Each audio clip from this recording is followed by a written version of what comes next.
Applications will come to order. Thank you all for being here this morning. The subcommittee is meeting today to hear testimony on examining policy impacts of excessive litigation against the Department of the Interior.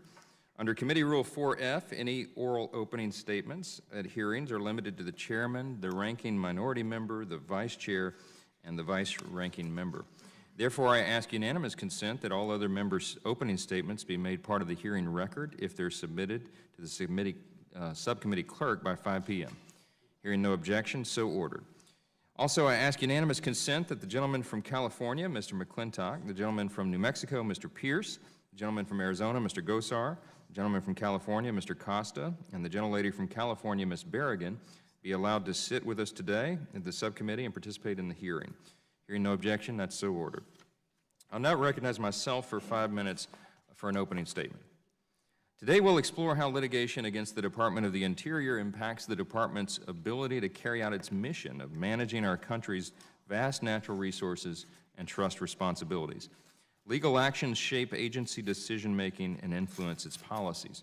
While a case may involve only the Department and a plaintiff, the parties to the suit are not the only ones bound by the outcome.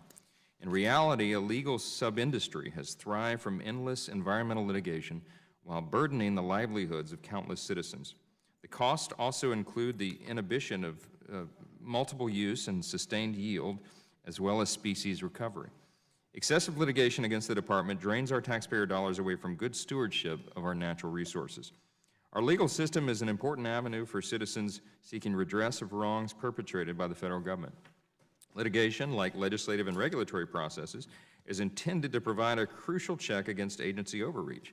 However, special interests repeatedly exploit our legal system to further their own agendas and sidestep the legislative and regulatory processes. Excessively litigious organizations constantly abuse opportunities to impede agency actions simply because they generally oppose a particular land use, species management, or trust activity. Litigation begets litigation, and some of our current laws, including the Equal Access to Judgment Act, perpetrate the cycle by allowing plaintiffs to collect attorney's fees above a statutory cap for suing the federal government. Originally intended to ease the burden on individuals and small businesses that contest government actions, activist groups now leverage the holes in this law as a weapon to paralyze agency actions, finance endless lawsuits, and drain taxpayer dollars away from important programs. Today, we hope to identify some of the incentives that facilitate repeat plaintiffs and obstructionist litigation. We will also discuss potential solutions that may be available to curb excessive lawsuits, and we're seeking some transparency into the process. Previous subcommittee efforts to learn more about the opaque litigation process and the true volume and nature of litigation against the Interior have produced little useful information. Publicly available resources such as the Interior's budget justifications and the Judgment Fund online database provide an incomplete picture. We also hope to learn more about the nature of the relationship and collaboration between the Department of Justice and Interior's Office of the Solicitor in managing litigation against the Department of the Interior. For example, last December, the subcommittee sent a letter to then-Secretary Jewell requesting information about settlement agreements with Native American tribes in excess of $3.3 billion from the previous administration. The subcommittee is still waiting to receive a substantive response to some of the requested information. The subcommittee eventually learned that the Solicitor's Office does not keep centralized records regarding litigation against the Department and resulting settlements. There are also no department-kept records of which statutes generate the most litigation. The Justice Department also does not track the quantity of suits filed against the Interior Department compared to those against other departments in the federal government.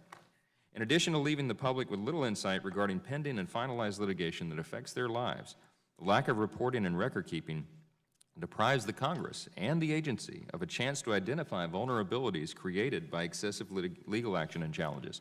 We look forward to learning more about the Department's processes for dealing with litigation and any efforts it may undertake to become more transparent and accountable in tracking litigation in the future.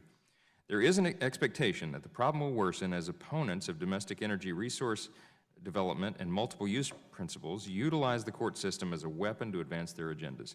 In fact, in its most recent budget justification, the Department's Office of the Solicitor reported that it is bracing for an influx of litigation, quote unquote, including litigation on, quote, every major permitting decision authorizing energy development on federal land, unquote. I look forward to hearing from our witnesses, and we thank them again in advance for their testimony today.